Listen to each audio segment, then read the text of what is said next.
All right, Jesse on Fire, welcome back to the channel. So I have been trying to not put content out this week because I don't like filming in this room and then putting it up. It's subpar content. Well, the content's good. It's just subpar in general, not being in my studio and filming here. But I mean, situation is the situation. Khabib just retired, in my opinion, officially. I'm going to talk about that. We got a title fight at 155. I mean, we got a fight tomorrow night that's huge.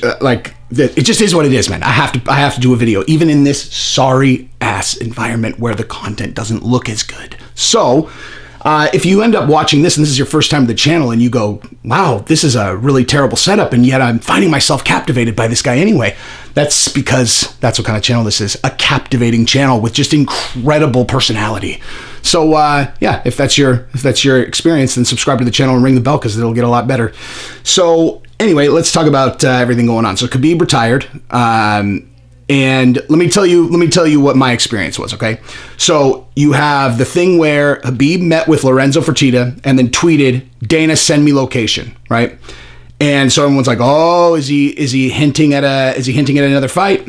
And then the next day, it's like Chandler and Oliveira is going to be for the title. And I was like, okay. And so I hadn't read Khabib's statement. And so in my mind, I'm like, okay, if Khabib wants one more fight, then the correct way to do it, to make it the biggest fight possible, is he says he's retired. And then, also, you know, what do Oliveira and Chandler have in common that Dustin, Conor, and Gaethje do not? Right? They're the only two guys that are in the top 5 or whatever that have not lost to Khabib already, right? So like if Khabib potentially said, I want one more fight, but I want it to be against someone that I haven't fought yet, then you retire him, you have those two guys fight, and then when you have Khabib fight them, it's champion versus champion. It's the best way to hype the fight. So in my mind, I was still like, okay, so this is probably still theater. You know, like this is probably theater, and then Khabib's going to come back, he'll fight his 30th fight against whoever wins, blah, blah, blah, right? Now, I will acknowledge, obviously, this was just me wishful thinking because I love Khabib and I want to see him fight 100 times. Because when I read his statement, it's not theater. Like you don't, when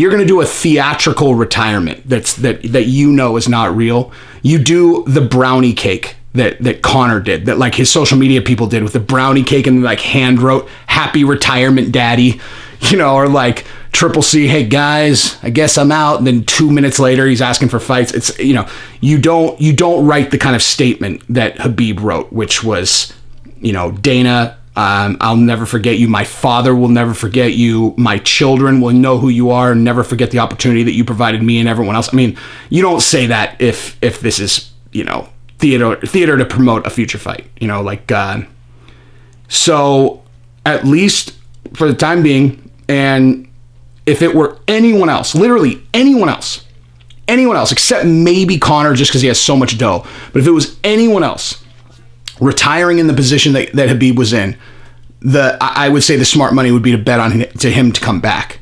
And now I don't think he's going to come back. I hope I'm wrong. I would love to see him come back, but the fact that he's sticking to his guns now, man, like, it's not like there aren't fights. I mean, there are fights. Like I just said, I mean, Chandler or Oliveira, those are real contenders that create very interesting matchups for Khabib. If he's not interested in those two fights, what fight's going to interest him? You know, what's going to get? I really genuinely believe that this is about making Islam the champion. I really believe that, and you know, I think if the thing that I'm good at, it's putting myself in the position of people and kind of understanding how they work, people I don't know, you know. And if I have any ability to read Khabib and understand him as a person, I think that when his father died, what became his number one priority ceased to be whatever it was before and became filling that you know, that role that his father was in. Because it's not like Khabib's not like I don't know who's a good example, like some fighter who grew up with a father as a coach, and the father's like, you know, overbearing, and it's just about, you know, make this guy great, and, you know, it's just a totally different dynamic. Like, this is about creating a machine in Dagestan, which is you know, basically creating a way of life that young kids in Dagestan can chase. It's not an affluent area. I mean, like on another video, I talked about what it costs to live in Dagestan. Like the average cost per month to live there is extraordinarily low. I mean, numbers that don't even make sense, in Western civilization. Like I can't remember exactly what it was, something like,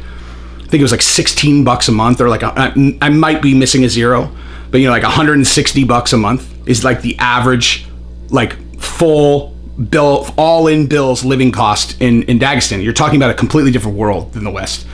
And they've created this machine which can crank out champions, which changes their life. I mean, it's an incredible opportunity, and I think that that Khabib takes it very seriously to be the driver of that ship where his dad was. And I think Islam also represents, I mean, like I've talked about in my other video, Islam Makhachev becoming the champion becomes the ultimate validation of his father's coaching. That's from his father's mouth. I've heard him say it. So I think that is incredibly important to Khabib. I just think Khabib's like, look, me fighting one more time is not my priority anymore. Now this is. So I believe him. I would imagine that Dana is very disappointed. I mean, he tried hard, man. He just straight, like, this whole thing was, I mean, like I said, what I knew for sure was that what Dana is doing is Dana is trying to get another fight out of him. Specifically, he wants to get that Conor fight, guaranteed. If Conor would have beat Dustin, maybe he could have got Khabib to do the fight,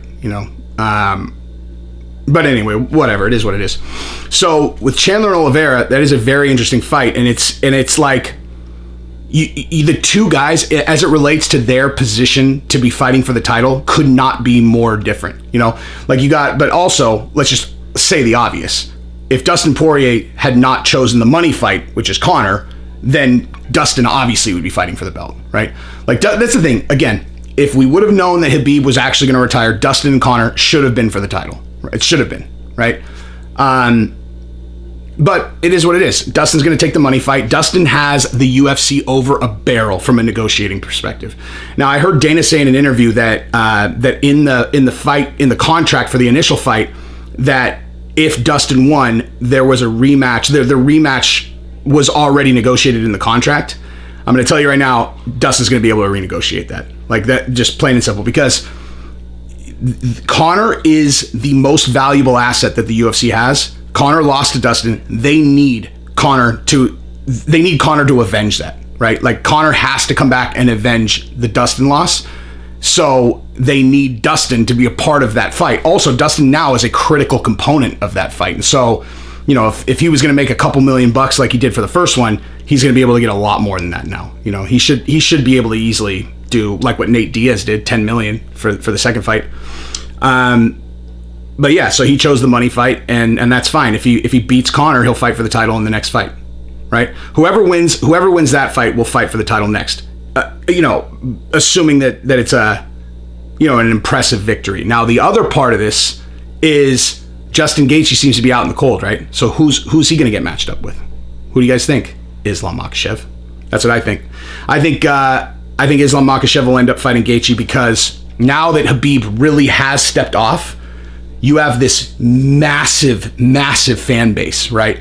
That's a big void, man. Like Khabib leaves this gigantic void. He's an international superstar and and an icon for that part of the world, and that that faith base, that culture, etc. Like, Khabib stepping out, again, gigantic void. That Islam Makhachev is directly tied to Khabib. Everybody knows he's basically his little brother, his protege, training partner, father's other son, and so he is right there to step into that void. And if he goes and he fights Justin Gaethje and he wins, he's right there for a title shot too. But again, like I said, I think that that's probably what they'll try to do, but only if they think that Islam will win, because Islam Makhachev has to win. Like, they'll protect him. They'll put him up against guys that they think he can beat, because again, he represents the most realistic opportunity to slide into the Khabib void and fill it. So especially since Khamzat's sick now. But yeah, basically that's what we're looking at. Tony Ferguson's fighting soon, but whether he wins or loses, it's not gonna. Well, maybe if he loses, then Gaethje can fight. What's his name? Anyway, it doesn't matter. But bottom line is, big news. That's what it is. And we'll see. We'll have a new 155-pound champion soon, and then we'll have Conor and Dustin fighting right behind it. I can't wait. I cannot wait to see Dustin and Conor fight again. And I can't wait to see Islam Makhachev fight again. And I can't wait to see Chandler and Oliveira fight again. Oh, that's what I was going to say. Gabrielle walking in distracted me. But the Oliveira and Chandler situation, like the two guys could not be in more different situations, right? You got Oliveira, who's been in the UFC forever, right? Like forever. And he's on this huge, long win streak. Hasn't beat any like really, really high level, like, you know, he beat Tony Ferguson, but that's the highest level guy. The rest of them are, you know, kind of, you know, not, I mean, he's dominated them, so it matters, but he hasn't beat any top 5 guys. And then you got Michael Chandler, who has one fight in the UFC, right? But he has a big name, right? Like Oliveira has all these wins, but he has whatever name, and he's been in the UFC forever. You got Chandler, who's this huge name that came over from Bellator, had an incredible debut, first round knockout, called out everybody, and now he's getting a title shot in his second fight in the UFC. So like, the two guys are in outer space from each other. Like if you really think about the fact that those two guys are fighting for the title over like Dustin and Gaethje, it's pretty crazy. I mean, I understand Gaethje's coming off a loss, but I mean, Oliveira or Chandler would be coming off a loss if they fought Khabib too, you know? So anyway, it'll be fun to watch this thing shake itself out, you know, like at like bantamweight, where you have all these comers. The Triple C steps down, looks like it's going to be like this rudderless division, and now it's like the most exciting division in the UFC. And 155, you pull Khabib out of there, and you got some banger fights, man. So, very exciting. Anyway, if you like the content, subscribe, ring the bell. Peace.